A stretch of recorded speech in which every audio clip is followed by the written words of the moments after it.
Welcome to a new Daily Top Askreddit video. Today's topic. The road to hell is paved with good intentions. What is a real-life example of this?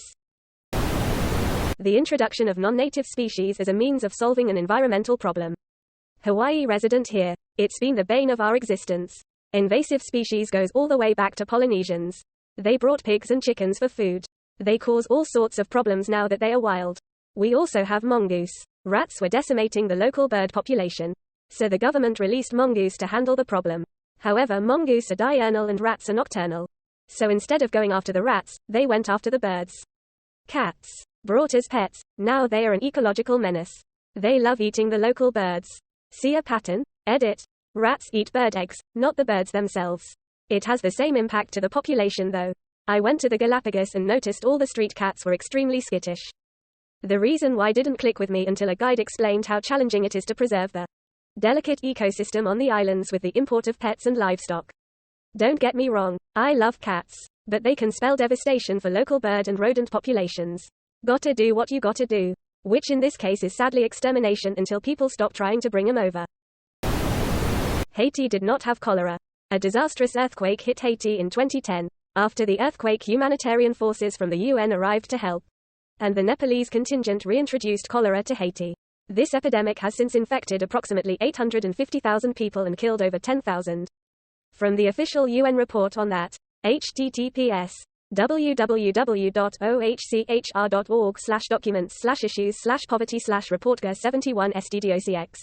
Cholera arrived in Haiti in October 2010, soon after the arrival of a new contingent of United Nations peacekeepers from a cholera-infected region. The scientific evidence now points overwhelmingly to the responsibility of the peacekeeping mission as the source of the outbreak. 9,145 persons have so far died and almost 780,000 have been infected. And this isn't even the biggest crisis Haiti has on its plate right now. If curses were real, Haiti would be the prime example of a cursed country. Their history is an absolute monkey's paw. The national debt is an international disgrace. For just one example, throw off your chains in a slave revolt. Get a $105 billion bill from your former slave owners for the lost revenue which you then struggle to pay.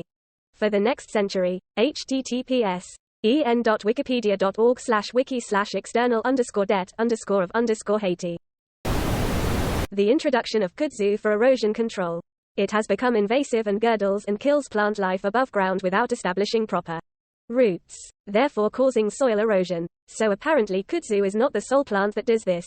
There are other invasive vines, also from Asia, that grow similarly but all get lumped together with kudzu.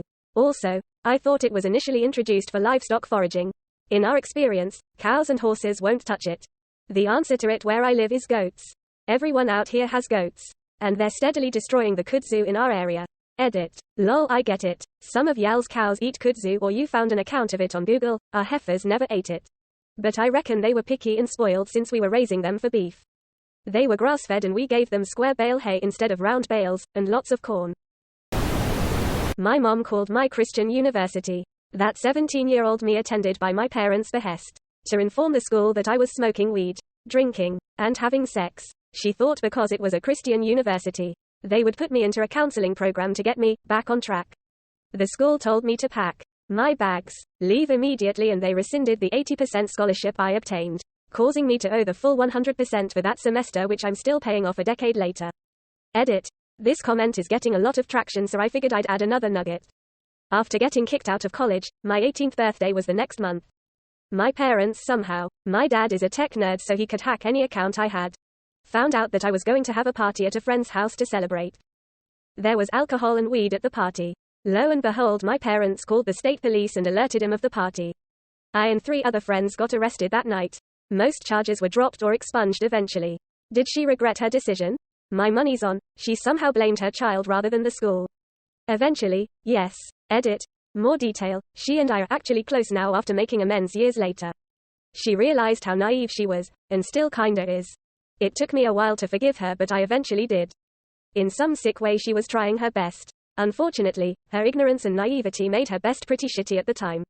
I have a feeling a mother who calls her own son out like that won't regret it, but just tell him to get over it. 'Twas a simple mistake, Michael. Quote, my mom called the cops on me when I was 18 after finding a joint in my backpack. She thought they would just give me a scare. I almost got arrested. Had to get a lawyer and actually testimony to the narcotics PD in my city. To this day she will pretend it never happened. Similarly, I know someone whose mum was physically and verbally abusive to her. One day, she punched her mum back in attempt to stop her mum from beating her. Mum called the police and she was incredibly good at playing the victim. The girl was arrested as she was 19 at the time. But then all the abuse was unpacked, mum was arrested and the rest of the children taken away. Their dad got custody in the end. Karma.